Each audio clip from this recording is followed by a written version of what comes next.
Hello and welcome to Oakville Matters.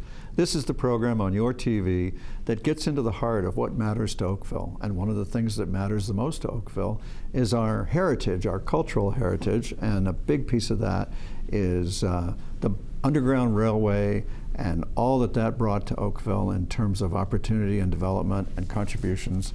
And I think it's a bedrock piece of the comfort that we have in our community with diversity and the way we work and live together so well. And to talk with you and me about that today is Andrew Terrell, and he is the president of the Canadian Caribbean Association of Halton. Andrew, welcome. And just give everybody a quick explanation of why CCAH started, when it started, and who started it. Sure. Well, thanks for having me.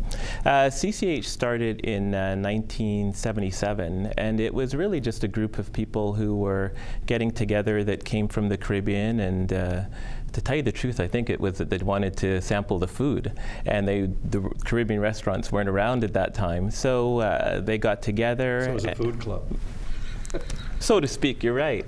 And then they decided that there was a lot of them, and that they should use their gatherings for some good works in the community. They enjoyed being in Oakville, so they formed this association back in 1977, and here we are now, 43 years later. And when did your mom get involved in it? She got involved in around 1987, 1988. Yeah. When I moved to Oakville 26 years ago, one of the first people I met was your mom, and she charged me up with I didn't know the history of the Underground Railway, and so you've brought out that history and a lot more of Black history in Oakville and Halton, and is that really one of your mom's pet projects? Was she the spark plug of that? Yes, she was very much always wanting people to know that Oakville had a very vibrant and important place in the story of the Underground Railroad, for sure. But not only that, she also started a number of other programs that are still around today. So that was one part of it, but there's also many more that is really her legacy. Yeah, I found her quite an inspirational figure. So what is CCAH doing today? Because in Black History Month, this month, February, you've got a ton of events scheduled. I don't remember this many ever before. You're starting to look like Mr. Dynamo here.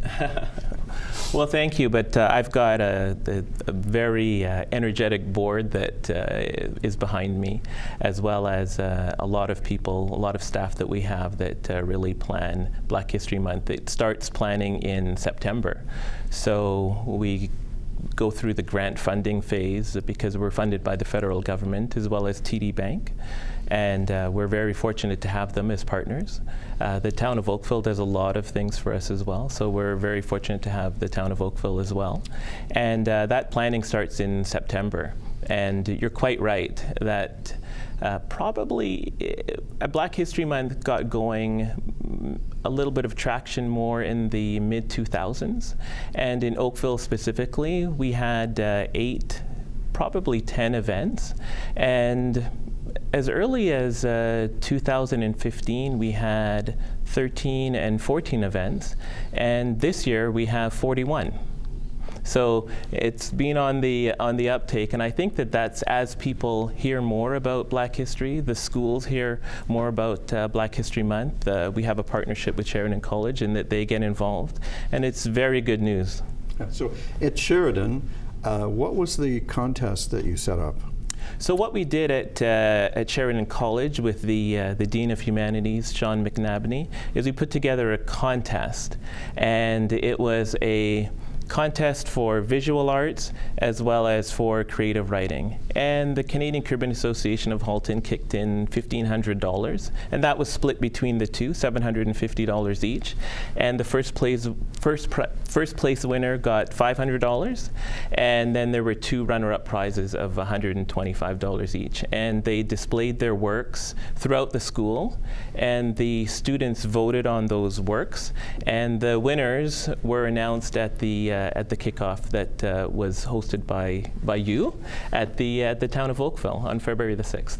Now, what's happening at the high school level? Because you're active there too, I hope. Well, I'll tell you, at the high school level, the Catholic boards and the public boards have really gotten on board with Black History Month, and we have steel pan workshops. We have cooking lessons. I'll tell you a bit about the cooking lessons. Can I do that? Yeah. So we have this recipe book that is chocked full of 18 Caribbean recipes. And this came about by the generous funding of the federal government. And it was a new program called New Horizons for Seniors. And we got together with the federal government and we devised this plan where seniors would get together because we felt that there was a little bit of a lack of social programs for them. So the Caribbean seniors got together and they exchanged recipes every other week. So it's like back to the foundation? Exactly, yes, that's right. So they got together every other week, and then at the end of the program, we did this cookbook that's chock full of a number of different recipes. Yeah, I'm going to try jerk chicken. Yes. Not just to eat it, but to make it. Among others. They're well-tested recipes. And we had a kickoff of the calendar. We introduced it to the public through Sunrise Retirement Home in Burlington. And those recipes made it to this calendar, and the Catholic School Board got a hold of one of these recipe books and asked if we would bring that to Black History Month. So this year, for the first year, we're sponsoring Caribbean cooking classes. So we have Caribbean cooking classes in St. Thomas Aquinas High School, at St. Ignatius Loyola High School, and at Holy Trinity High School. Gee, I'm starting to worry. My kids' schools sound like they're being left out. Maybe they'll get with the program. Are you doing anything in the public school level? Yes, the public school level, we have steel pan music lessons. So it's a bit of an introduction to the steel pan. The steel pan it's a musical instrument. It's a drum that's been hollowed out as well as being refined, so each individual part has a specific note. And we use that as a way of engaging the students, teaching them about Black history and some of the instruments. And you wouldn't believe it how those kids can really get up and shake themselves to the sounds of the steel pan. So that's great. We're in 14 schools this year, and that's how we introduce them to that. But then also, as you know, the town has a steel pan music class that they have, so people who enjoy that, the parents whose kids have told them that they really like steel pan can then join up with that, or they can join up with, we have music classes as well, and then we have music performances during the year, recitals during the year. There's a program at Morden that I don't know if you've been invited to, and if you haven't, I want to call the teacher and ask her to invite you. Okay. But she has like 200 kids in 2 sessions, and the presentations are all from people, who have grown up and gone out in life, and they come back and talk about the importance of passion in your projects in life. So it's the Passion Project. Oh, wow. So I'm going to hook you up with that. Okay. I think that would be really I'd be happy to go, yeah. For the kids, yeah. So now, what other events are unfolding over the month ahead? Well, we have an event at Sheridan College, which is a movie screening on February the 19th. And in the 1960s, there was an uprising at Concordia University. And that uprising is very famous within my community, but there was a documentary that was made about that uprising, and they're going to be screening that. So last year we had Black Panther as a movie that was screened. This year we have more of an educational documentary. Yeah. Now you've had famous people come to town in aid of projects. Gene Augustine? Yes. Yep. So Black History Month, for those who don't know, Black History Month was created by the federal government in 1995. There was a little bit of a run-up to that. There was Black History Week in some of the states, and then Canada adopted that, and Gene Augustine decided that it should be Black History Month. And she was the MP that introduced the motion to designate February as Black History Month, and that was carried, and since 1995 February has been designated as Black History Month. But also Gene Augustine was just recently in November at the in the town of Oakville to commemorate the plaque that was that the town had created for the Burnett Street house that was a central figure in the Underground Railroad. Talk about that, gentlemen. Well, between 1850 and 1860, there was an Underground Railroad that slaves who were not free made their way, some to their peril, through the Underground Railroad, through the Great Lakes. There's many stories of people who sacrificed a lot to assist them. Captain R. Wilson, for example. Right. There's a school in Oakville that's named after him. And between 1850 and 1860, it's estimated that there was over 40,000 African Americans. So the British North Americas emancipated slaves in 1834, and the states emancipated slaves in 1863. So there was a bit of a lull between the two, and you had slaves in the Americas that found a way to sanctuary via Oakville. And in 1863, it was the darkest point of the Civil War for the North, and the legend is that President Lincoln thought he could galvanize the North by making the war about freeing black people rather than just about making the South stay. And so it really spoke to, because the North was full of people, abolitionists, who were horrified at treating human beings like property. Yes, and there's another unfortunate part of that, which is in 1863, Abraham Lincoln, by presidential decree, freed the black people, but a lot of them didn't know to read or write.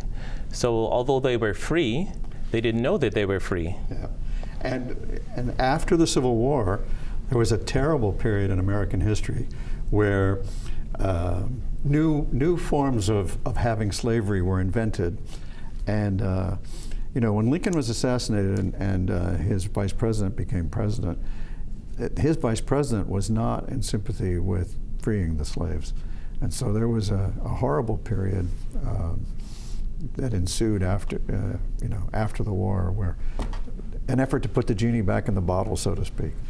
So it took a time for America to live up to its promise, because in their Declaration of Independence they talk about these values of equality. It just took them forever to figure out, oh yeah, we have to live up to that. Yes, you're right. Well, that just circles back to the reason why Black History Month is important. Yes, exactly. Yes, it's to keep that awareness of the contributions that Canadian blacks have made to society, and in Oakville is what keeps it vibrant. The story that most moved me is the story of the gentleman who came up here and then went back over and over again to bring others. Samuel Adams. Yeah. Yes. Samuel Adams, in 1850, he came up with this invention to remove rocks from the bottom of Lake Ontario. And he became very wealthy. And he used that wealth to free African Americans. And stone hooking, as we call it, became a cultural byway of a lot of construction. Yes. And it's actually a feature in some of the heritage homes that we protect still to this day. Yes, yes, you're quite right. It's not the best basement you ever built. But it was unique. Yes, yes, yes. So what's the next event this month? Well, there's another one that's going on today, actually, at Tansley Woods Retirement Home. So we'll be on Wednesday. This is Wednesday night, if people are watching us, and that was yesterday. Okay. But it's easy to get confused when you're taping in advance. So. Right.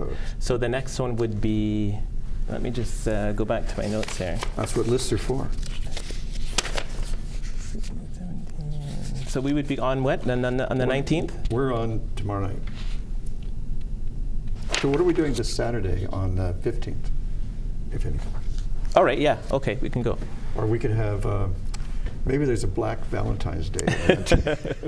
All right, so I'll go from the 15th then. Okay. Yeah. So on February the 15th, we're in Oakville at the Acclaim Health Day program that is at Sheridan College. It's the Alzheimer elder care that they have. They have a day program there, and we have a fantastic artist who gives art therapy to the seniors. And she's also going to be giving art therapy to the seniors at Sunrise Retirement Home, as well as art therapy to the folks at Tansley Woods.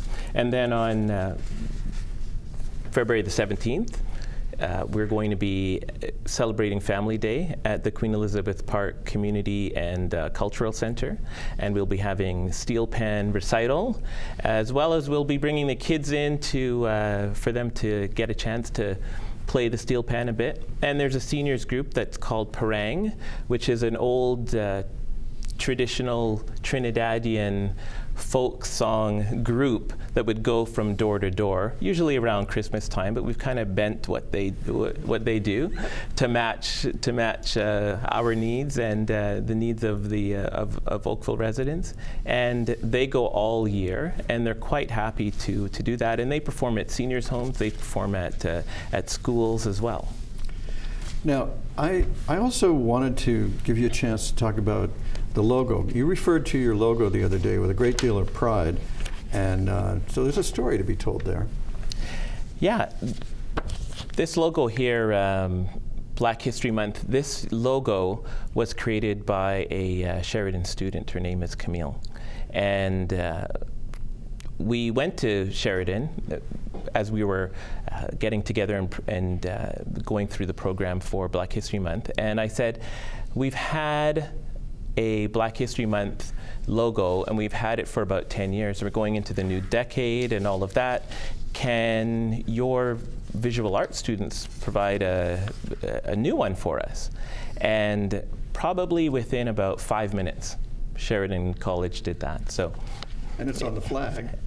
Yes, that's right. I gave you a flag at the kickoff on February the 6th, and that flag is flying high at Town Hall right now. Yeah.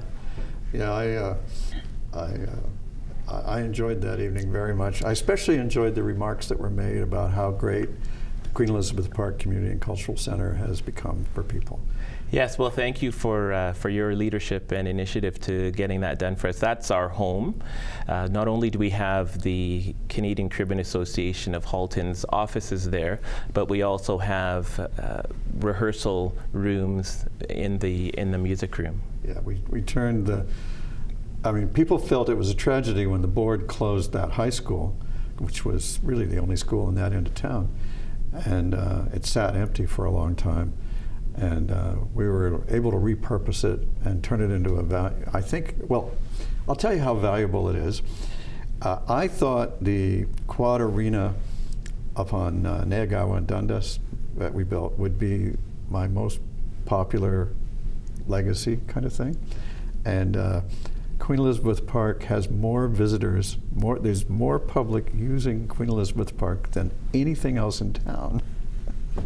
Well, kudos to you for getting that done. It's over 140,000 square feet. Yeah. It's got an art gallery there. The Oakville Arts Council calls it home as well. And there's a number of other different kinds of cultural and musical programs. But I just want to get back to the Sheridan part. Yeah. It's that a lot of people know about Sheridan, because it also gives, not a college anymore, because it also gives out university degrees. It's an institute or something. Yes, but they don't know really a lot about it, because a lot of students just kind of parachute in, they stay on campus, and they get their learning and their degrees, and then they leave.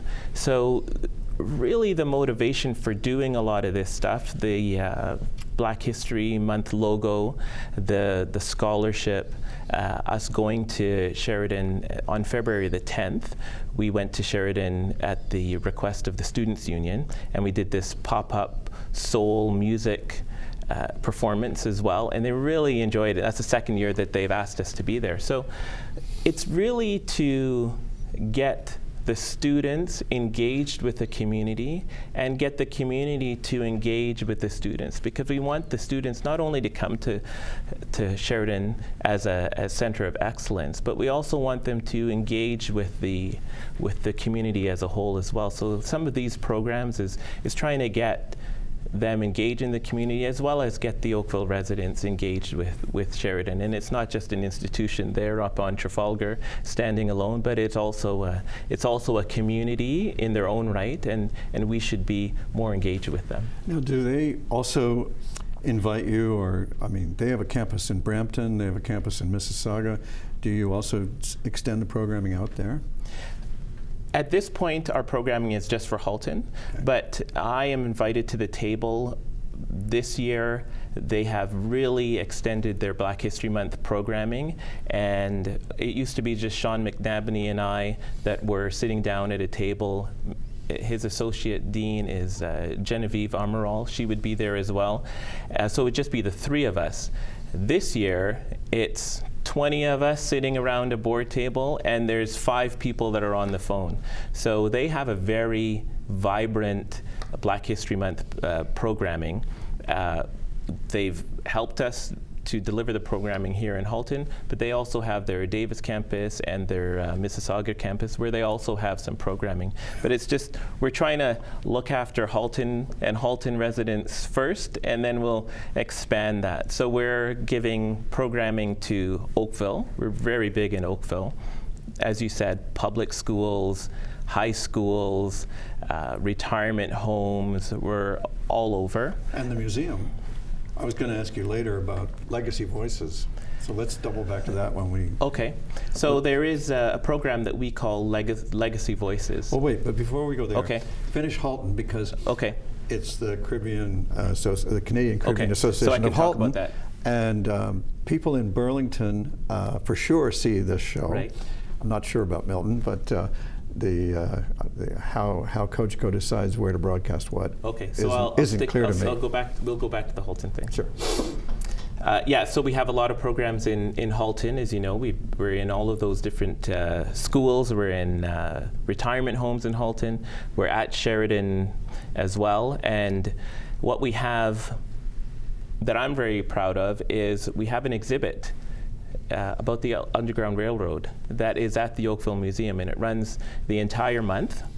And it's an interactive exhibit, talks about the Underground Railroad. It taught me a lot, as well as at the town of Oakville, there's an art exhibit. And throughout the halls of the town of Oakville, as I'm sure you know, you've seen. Well, on the way to council meeting, I walked through it, and it's a way for me to ground myself as I read those historical notes that I've read before, but it just kind of reminds me of a really important part of our identity that I think needs to be constantly in the foreground. Good. Well, thank you. I'm glad that it's effective. You know, there was a note last night I noticed that I'd never seen before. It was like, yes, Oakville, I paraphrase, but, yes, Oakville was involved in the Underground Railway. We weren't the biggest part, because as an Oakvillian, or sometimes people call us Oakvillans, that's a joke. I tend to think, oh, well, we're the best. Right. But I read a little, caution. Okay, we weren't the end all and be all. Well, we also have a documentary project that we're very proud of. It's called Legacy Voices, and it's for the seniors to tell their stories. Yeah. And it's a full feature documentary. We go into seniors' houses, we bring the gaffer, the first assistant director, the lighting crew, the makeup lady. There's 10 people. It's a major Hollywood production. It is. And we're doing it that way professionally because we want the film to stand the test of time and to be around through all the different software changes. And 10 years ago, 20 years ago, nobody heard about YouTube. So we want to make sure that it's in perfect condition, so in another 50 years it can be accessed. And that Legacy Voices right now is underway in production, and it'll be in post-production in March, and we hope to have it for screening in April. Wow. Well, the museum has other wonderful exhibits. There's the good, the bad, and the ugly in life, and they have like amazing details on an ugly episode in Oakville history in the 20s when a mob from Hamilton invaded our town to burn a cross in Ku Klux Klan robes. When I first heard the story, I was unaware that the Ku Klux Klan had ever been in Canada, and it really colored my perception of Hamilton, I got to tell you. but the gruesome details are all there. It's such a story. It's so complicated a story. We don't have time to go through it all right now. But I do recommend to people who are curious. If you like dramatic history, we have some, and it's at the museum too. Yes, right. There's a number of stories that you will see and you will get in detail when you visit the museum. And I think that February is a great time to do that. Yeah. Now, we have like 30 seconds left. What's your final word to the public on Black History Month this year? Well, what I would also like to talk about, there's only time to say, okay. Go. Well, I would just like to thank you for designating the park in my mother's name above Dundas, and we'll get to that in the summer. But what I'd like to tell you about Black History Month is that you should attend the events, and you can go to www.cch.ca and hit on the media and press release, and there's a full listing of all of the events. That's everything we need. And this has been great of you to share all this with us. Thank you very much. Thank you. And thank you for having me. for watching, and I'll see you next time on Oakville Matters.